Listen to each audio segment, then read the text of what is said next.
स्वागत करते हुए धम्म वर्ग की शुरुआत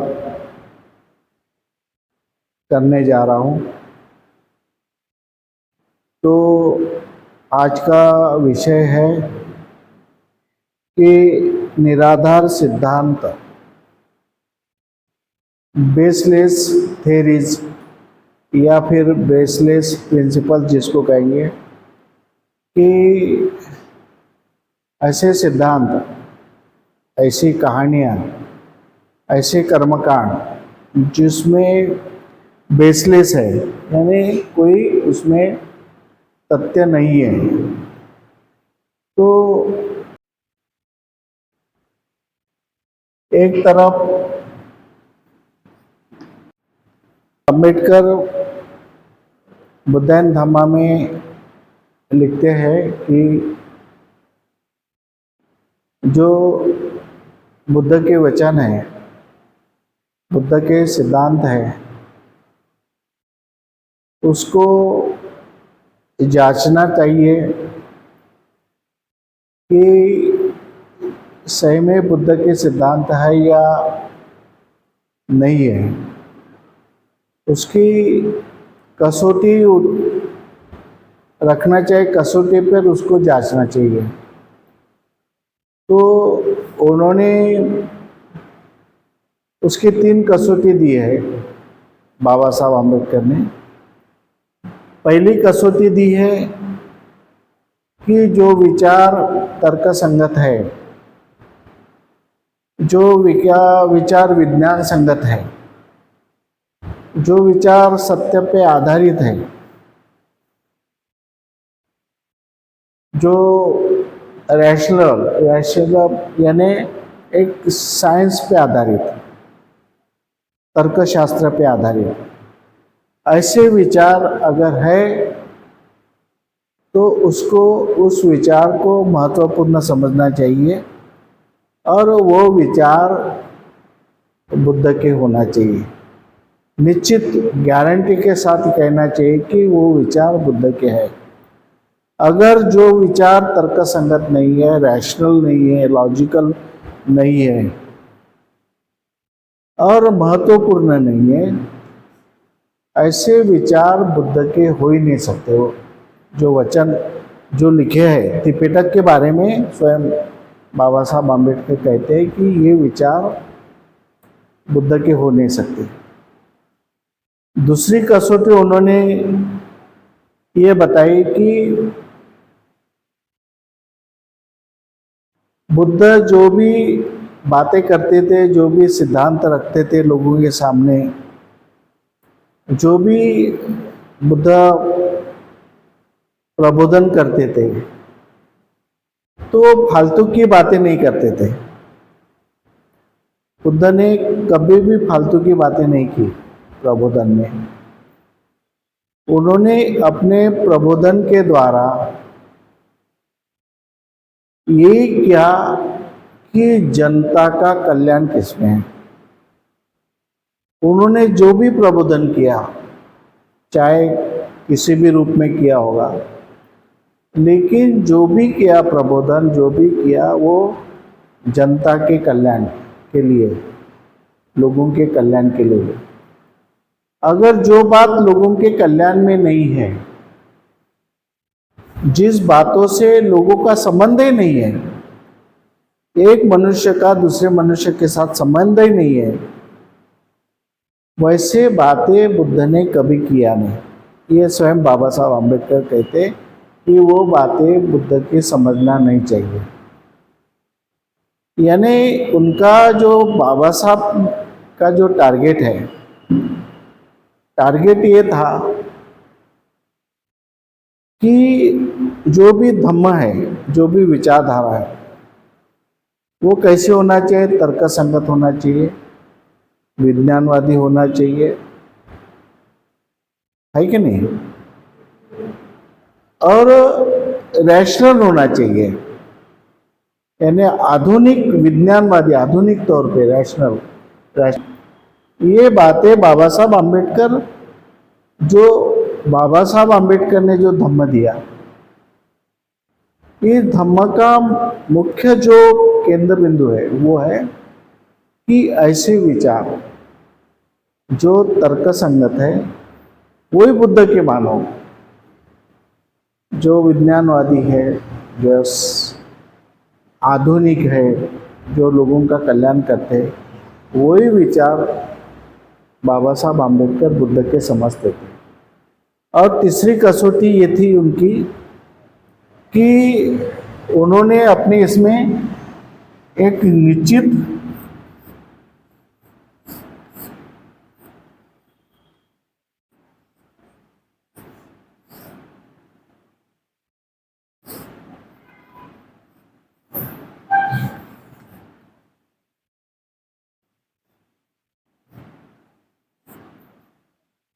उन्होंने अपने सिद्धांत को दो वर्ग में बांटा था कि जो उसके परिणाम निश्चित है, बिल्कुल होना चाहिए या नहीं होना चाहिए निश्चित, और कुछ ऐसे बातें थे कि जिसका परिणाम हम बता नहीं सकते, निश्चित बता नहीं सकते होगा कि नहीं होगा, लेकिन लोगों के कल्याण के लिए कुछ बातें लोगों के सामने रखना पड़ता है। अब लोग उसको किस तरह से लेते हैं, किस तरह से आचरण करते हैं, वो लोगों के ऊपर डिपेंड होता है। लेकिन कुछ बातें जो है वो एक निश्चित रूप से लोगों में प्रभाव करते हैं, लोगों को उसका महत्वपूर्ण है। तो 3 कसौटी उन्होंने रखा पूरे बुद्धायन धम्मा में। उन्होंने कई बार बोला कि मेरा धम्म का केंद्र बिंदु, यानी धम्म का जो केंद्र बिंदु है वो मनुष्य का व्यवहार मनुष्य के साथ, ये केंद्र है। आप समझ लो बाबा साहब की जो मूल सिद्धांत है, एक फिलॉसफी है। जब हम उसके मूल फिलॉसफी को हम समझते हैं तब पूरी बात समझ में आएंगी। जब फिलॉसफी उनकी नहीं समझेंगे तो मूल बात हमें समझ में नहीं आएगी। उनका संबंध किससे था बाबा साहब का बुद्धायन धम्मा ग्रंथ के द्वारा, कि एक मनुष्य का दूसरे मनुष्य के साथ में संबंध। पूरा जो केंद्र बिंदु था वो मानव था, मनुष्य के लिए जिए, मनुष्य के लिए मरे, मनुष्य के लिए काम किया। उन्होंने आखिरी दम तक मानव के लिए काम किया। उन्होंने मानवतावाद बाबा साहब में इतना भरा हुआ था, नैतिकता और मानवता की, उन्होंने पूरा जीवन मानवता के कल्याण के लिए किया, मानव के लिए किया। तो उनके सामने जो केंद्र बिंदु था वो इंसान था, और जो बाबा साहब ने देखा हुआ इंसान था वो कैसा था? अज्ञानी था, गरीब था, अज्ञानी था और अंधश्रद्धा में फंसा हुआ था। बाबा साहब क्या चाहते थे कि मनुष्य के जीवन में सुख और दुख, जो मनुष्य के जीवन में सुख और दुख निर्माण होता है वो कोई बाहरी ताकत से नहीं होता है, कोई ईश्वरीय ताकत से नहीं होता है, कोई मंत्र विद्या से सुख और दुख निर्माण नहीं होता है, कोई बाबा के आशीर्वाद से नहीं होता, किसी के पैर छूने से नहीं होता, या पूजा कर्म कांडों से नहीं होता। हर इंसान के जीवन में सुख और दुख, ये बाबा साहब आम्बेडकर ने निश्चित रूप यानी गारंटी के साथ कहा कि मनुष्य के जीवन में सुख और दुख जो निर्माण होता है वो उसके व्यवहार के द्वारा निर्माण होता है। उसके बिहेवियर कैसे है, उसकी बिहेवियर कैसे है। जैसे मेरी बिहेवियर, मेरा जो बर्ताव है, मेरा व्यवहार ठीक है, लेकिन आप जो दूसरा इंसान है, दूसरा इंसान का व्यवहार ठीक नहीं है, मेरा व्यवहार ठीक है लेकिन दूसरे मनुष्य के व्यवहार ठीक नहीं है। मैं अपना व्यवहार उसको बता रहा हूँ, समझा रहा हूँ, लेकिन वो मानने के लिए तैयार नहीं है, उसका व्यवहार ठीक नहीं है। तो उसके जीवन में आज न कल समस्या निर्माण होगी। लेकिन मेरा व्यवहार ठीक है, मेरा व्यवहार ठीक है, तो मेरे जीवन में कभी भी अच्छा ही होगा, क्योंकि मेरे व्यवहार से मेरे जीवन में जो भी बात आएंगी अच्छी आएंगी। लेकिन कभी कभी क्या होता है कि मेरे साथ जो व्यवहार होता है दूसरे आदमी का, वो व्यवहार ठीक नहीं रहने की वजह से, वो मेरे जीवन में दुख निर्माण करने की कोशिश करता है, वो मेरे जीवन में समस्या निर्माण करने की कोशिश करता है। इसलिए दोनों के रिलेशन अच्छे होना चाहिए। मैं जिससे व्यवहार कर रहा हूं और जो मेरे से व्यवहार कर रहा है, ये दोनों के अगर व्यवहार ठीक है तो दुख की निर्मित नहीं होगी। लेकिन दोनों में से किसी एक का व्यवहार ठीक नहीं है तो फिर दुख का निर्माण होगा, कहीं ना कहीं समस्या निर्माण हो सकती है। इसलिए बाबा साहब आम्बेडकर का टारगेट मनुष्य था, और बाबा साहब आम्बेडकर ये चाहते थे कि मनुष्य को ऐसा प्रशिक्षण देना चाहिए, ऐसा प्रशिक्षण मिलना चाहिए हर इंसान को कि ताकि वो सबका कल्याण कर सके। ऐसा व्यवहार वो सीखना चाहिए, ऐसा व्यवहार उसको सिखाना चाहिए। क्या सिखाना चाहिए? कि उसको व्यवहार सिखाना चाहिए। कौन सा व्यवहार सिखाना चाहिए? कि एक इंसान दूसरे इंसान के साथ में मिल करके दोनों का कल्याण कैसा कर सके, यानी उसका भी कल्याण होगा और मेरा भी कल्याण होगा, यानी सभी मानव जाति का कल्याण होगा। सभी मानव जाति का कल्याण होगा। इस तरह का एजुकेशन, इस तरह का प्रशिक्षण मनुष्य को मिलना चाहिए ताकि वो समाज का कल्याण हो। ये बाबा साहब आम्बेडकर चाहते कि उनकी पूरी विचारधारा मनुष्य के साथ में थी। लेकिन हुआ क्या? ये बात जैसे तथागत बुद्ध ने कहा, उन्होंने करके दिखाया, बाबा साहब ने करके दिखाया, हमारे जितने भी महापुरुष हैं उन्होंने करके दिखाया कि उन्होंने ऐसे लोग तैयार किए, ऐसा संघ बनाया कि जो उस संघ में शामिल थे, जो उनके विचार प्रवाह में जो भी लोग आए थे उनका कल्याण हुआ। जो भी इनके विचारधारा के प्रवाह के बाहर थे, जिन्होंने बाबा साहब की बात नहीं स्वीकार की, वो वैसे रह गए, वो संघ वैसा रह गया। जिस संघ ने, जिस लोगों के समूहों ने, यानी ग्रुप ऑफ पीपल, उसको जो मनुष्य संघ समूह ने बाबा साहब के विचारों को स्वीकार किया और अपने जीवन में लागू किया, उनका कल्याण हो गया, वो आगे बढ़ रहे।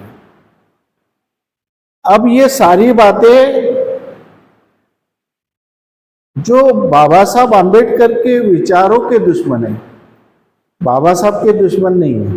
देखो, दुश्मन दो प्रकार के होते हैं, एक व्यक्तिगत दुश्मन और दूसरे विचारों के दुश्मन। कोई आदमी बाबा साहब की मूर्ति लगाता है तो वो बाबा साहब के फेवर में हो गया, लेकिन मूर्ति लगा के बाबा साहब के विरोध के विचारों को अपनाता है तो वो वैचारिक दुश्मन हो गया। वो बाबा साहब का तो स्टैचू लगाएगा, घर में फोटो लगाएंगे, सब कुछ बाबा साहब के इसमें लगाएगा, लेकिन बाबा साहब के विचारों को विरोध में काम करता है तो वो बाबा साहब का वैचारिक दुश्मन हो गया। बाबा साहब का वैचारिक दुश्मन हो गया। तो जो बाबा साहब के वैचारिक दुश्मन है, बाबा साहब के वैचारिक दुश्मन है, उन्होंने क्या किया कि ये जो मनुष्य है, बाबा साहब आम्बेडकर मनुष्य में अच्छा व्यवहार करना चाहते थे। मनुष्य को, सभी मनुष्य का कल्याण करना चाहते थे। मनुष्य के बारे में उनके दिमाग में वो विजन था कि हम सब कुछ, चाहे विहार हो न हो, मूर्ति हो न हो, फोटो हो न हो, स्टैचू हो न हो, लेकिन एक मनुष्य का दूसरे मनुष्य का साथ कल्याण होना चाहिए, मनुष्य का कल्याण होना चाहिए। बाबा साहब अम्बेडकर की जो विजन है इतनी क्लियर थी कि वो मानव जाति का कल्याण चाहते थे, मानव जाति का कल्याण चाहते थे। ये बात हमारे लोगों में समझ में नहीं है। हमारे लोगों को बाबा साहब अम्बेडकर जो सही मायने में समझना चाहिए वो नहीं समझने के कारण हम बाबा साहब को किस में देख रहे हैं? मूर्ति में देख रहे, स्टैचू में देख रहे, फोटो में देख रहे, पूजा में देख रहे, कर्मकांडों में देख रहे और सब कुछ कर रहे हैं, लेकिन हम बाबा साहब के वैचारिक दुश्मन बन रहे हैं। बाबा साहब के वैचारिक दुश्मन बन रहे क्योंकि बाबा साहब ने जो बातें नहीं कही थी वो हम उनके बारे में कर रहे हैं, उनके माध्यम से कर रहे हैं, उनका फोटो लगा के कर रहे हैं।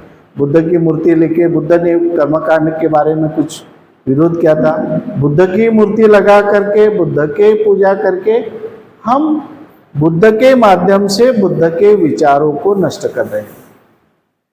वैचारिक दुश्मन और ऐसे दुश्मन, वो फर्क है।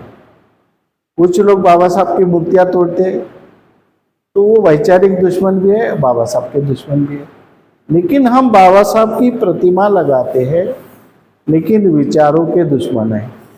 उनने, बाबा साहब ने जो भी विचार बताए उसके बराबर उल्टा करते हैं, बिल्कुल उसका उल्टा करते हैं।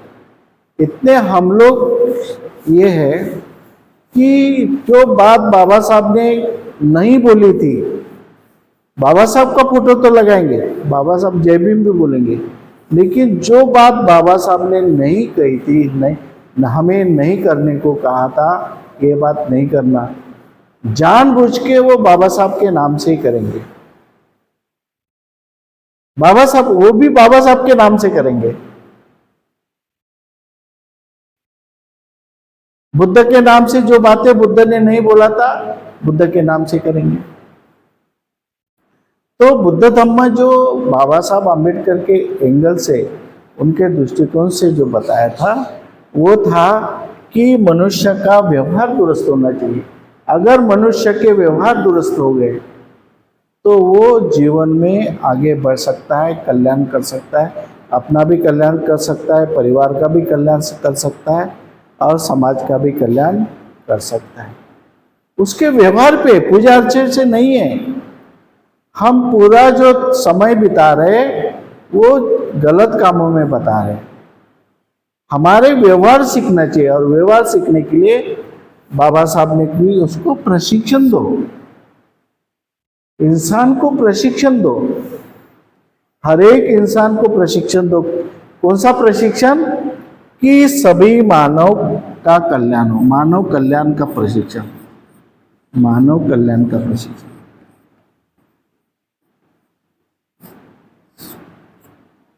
प्रशिक्षण कौन सा? मानव कल्याण का प्रशिक्षण, कि कैसे मानव का कल्याण करें।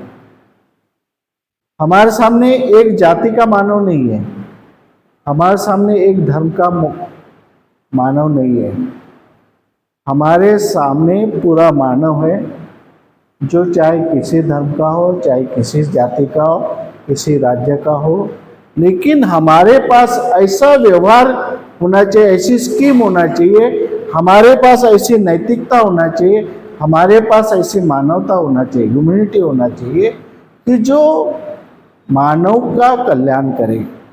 ऐसी हमारी स्ट्रेटेजी, हमारा व्यवहार, बातचीत में व्यवहार हो, चलने फिरने में व्यवहार हो, सभी ऑफिस में ऐसा व्यवहार हो, हर जगह ऐसा व्यवहार हो कि जिसमें मानव जाति का कल्याण हो। ऐसा व्यवहार सीखना चाहिए। आज ऐसा व्यवहार हमें सिखाया नहीं जा रहा। जो व्यवहार कैसा करे किसके साथ में, वो व्यवहार अभी तक हमें सिखाया नहीं गया या हम सीखे नहीं। जैसा आता वैसा कर रहे हम, मुझे जैसा आता व्यवहार करना वैसा मैं कर रहा हूँ, आपको जैसा व्यवहार करना आता है वो आप कर रहे हैं।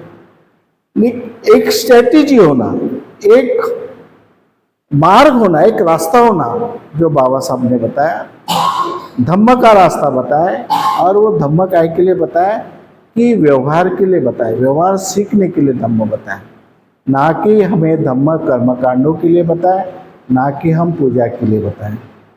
हमें धम्म में जो अष्टांगिक मार्ग है, बातचीत कैसा करना, कर्म कैसा करना, आजीविका कैसा करना, हर चीज धम्म में एक सही मार्ग है जिससे लोगों का कल्याण हो। ये मार्ग पूरे तरह से बाबा साहब ने सिखाया, बुद्ध धम्म में सिखाया है। लेकिन हमने प्रशिक्षण छोड़ दिए, व्यवहार कैसा करना वो सीखना छोड़ दिए और हम इधर आ गए। अब ये बाबा साहब आम्बेडकर क्या कहते हैं कि इन्होंने ये क्या किया कि हमारा एक मनुष्य का दूसरे मनुष्य से अच्छा व्यवहार नहीं होना चाहिए, वो व्यवहार नहीं सीखना चाहिए। जो बाबा साहब सिखाना चाहते, एक मनुष्य का व्यवहार दूसरे मनुष्य से सबका कल्याण हो, ऐसा व्यवहार होना चाहिए। ये बाबा साहब आम्बेडकर सिखाना चाहते, ऐसा प्रशिक्षण देना चाहते, ऐसे लोगों को ट्रेन बनाना चाहते हैं ताकि वो अपने व्यवहार से कल्याण करें। कम से कम अपने परिवार में तो ऐसा व्यवहार करे ताकि अपने परिवार में सुख हो, चाहे अपने रिश्तेदारों से तो ऐसा व्यवहार करे चाहे रिश्तेदारों में सुख हो। भलाई तुम अदर कास्ट में मत जाओ, लेकिन जो सबको जोड़ के रखना, मनुष्य के कल्याण की बात करना, ये जो व्यवहार है, ये स्ट्रैटेजी है, ये फिलॉसफी है। बुद्ध धम्म ये अंधश्रद्धा नहीं, आध्यात्मिक नहीं है। बुद्ध धम्म ये फिलॉसफी है, एक तत्वज्ञान है। ये तत्वज्ञान हमें सिखाने की जरूरत है, सीखने की जरूरत थी। ये बाबा साहब आम्बेडकर चाहते थे। लेकिन हुआ क्या, जो बाबा साहब आम्बेडकर के विचारों के दुश्मन है, इन्होंने क्या किया कि ये बात नहीं होना चाहिए, ये बात नहीं होना चाहिए, इसलिए उन्होंने इस बात को अपनाया, इस बात का प्रचार किया कि एक मनुष्य ने ईश्वरीय अलौकिक शक्ति की पूजा करना चाहिए, निराधार सिद्धांतों के ऊपर विश्वास रखना चाहिए। ये किसके मार्फत होना चाहिए, बीच में पुरोहित होना चाहिए, और ये पुरोहित ये मनुष्य का कल्याण करेगा। ऐसी प्रोसीजर बनाए उन्होंने। तुम डायरेक्ट, ये क्या बाबा साहब, ये डायरेक्ट प्रशिक्षण देके डायरेक्ट इसी इंसान का कल्याण करो, मानव का कल्याण करो। ये बाबा साहब आम्बेडकर की इच्छा थी। हमने क्या कि विहार में भिक्षु को बिठाए, भिक्षु का क्या कि भिक्षु तुम हमको आशीर्वाद दो, हमारा कल्याण करो, तुम ये गाथा बोलो। ये डायरेक्ट तुम्हारा संबंध नहीं, भिक्षु के मार्फत डायरेक्ट बुद्ध का संबंध तुम्हारे पास नहीं। जैसे हर मंदिर में तुम जाते हो तो डायरेक्ट मंदिर में तुमको पूजा नहीं करने देते, पुजारी बैठा रहता है, तो तुम जो दान देना वो मेरे पास दो, फिर मैं ईश्वर को ये करूँगा, प्रार्थना करूँगा, कुछ ग्रंथ बोलूँगा ईश्वर को, फिर कुछ प्रसाद थोड़ा सा लाएगा, पूरा नारियल तुम्हारा ले लेगा, थोड़ा नारियल का टुकड़ा लाएगा, लो प्रसाद, हो गई तुम्हारी पूजा। यानी ये बीच का जो ये है, ये इन्होंने बाबा साहब के विचारों को खत्म करने के लिए ये पूरा अवडंबर पाखंडवाद ये निर्माण किया। किसके लिए निर्माण किया कि बाबा साहब के विचारों को खत्म करने के लिए। ये बाबा साहब के वैचारिक दुश्मन है, बाबा साहब के वैचारिक दुश्मन है। बाबा साहब की मूल विचारधारा को नष्ट करने के लिए उन्होंने ये सारी बातें बताई। और हम लोग वही चाह रहे हैं। जो डायरेक्ट बात थी, जो एक इंसान दूसरे इंसान का डायरेक्ट कल्याण कर सकता था, एक इंसान दूसरे इंसान की डायरेक्ट मदद कर सकता था, एक इंसान डायरेक्ट लोगों का कल्याण कर सकता था, सहाय कर सकता था, उसका भला कर सकता था। लेकिन नहीं, तुम इसके पास जाओ, पुरोहित के पास, वो पूजा करेगा, उसकी पूजा के वजह से दूसरे का कल्याण होगा। ये सब उन्होंने पाखंड इस निर्माण किया। तो बाबा साहब अम्बेडकर के दिमाग में ये बात आई।